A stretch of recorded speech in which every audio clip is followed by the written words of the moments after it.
tedavisi. Şöyle bir olur. Boy bağlan içinde sağlamak gibi.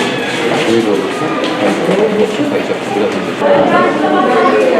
Tamam o zaman kolay gelsin.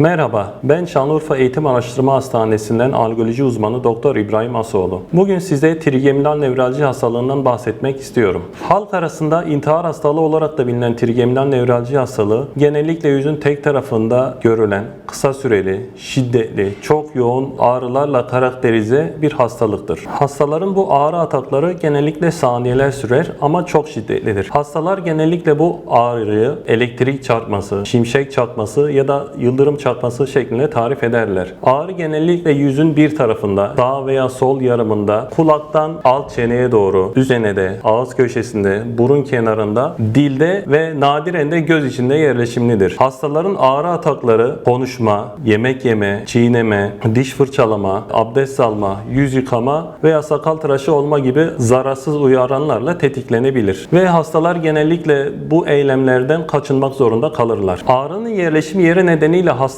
yanlışlıkla diş hekimine veya kulak burun boğaz gibi bölümlere başvurabilmektedir. Hastalık toplumda yaklaşık olarak 10.000'de bir sıklıkta görülmektedir. Sıklığı yaş ile birlikte artmaktadır. Genellikle 35-65 yaş arasında görülmekte olup kadınlarda birazcık daha fazla görülmektedir. Hastalık genellikle bir damar tarafından basıya uğraması nedeniyle ortaya çıkmaktadır. Ancak bazı hastalarda idiopatik dediğimiz herhangi bir sebep olmadan da ortaya çıkabilmektedir. Yine nadiren bazı durumlarda multiple skleroz ve tariflediğimiz bölgede bulunan tümörler nedeniyle de hastalık tetiklenebilmektedir. Bazen diş çekimi ve diğer dental tedavilerden sonra da mekanizmasını bilmediğimiz bir şekilde hastalığı tetiklenebilmektedir. Trigeminal nevralji tedavisinde ilk seçenek genellikle medikal tedaviler dediğimiz ilaç tedavileridir. Genellikle SARA yani epilepsi ilaçları kullanılır. İlaçlara yanıt vermeyen hastalarda tarafımızca uygulanan algolojik tedaviler yani iğne, sinir blokaj ve radyo frekans tedavileri uygulanmaktadır. İlaç ve girişimsel algolojik tedavilere yanıt vermeyen hastalarda ise cerrahi tedavi seçeneği düşünülebilmektedir. Bu tedavilerin tamamı Şanlıurfa Eğitim Araştırma Hastanesi'nde eksiksiz bir şekilde tarafımızca uygulanmaktadır.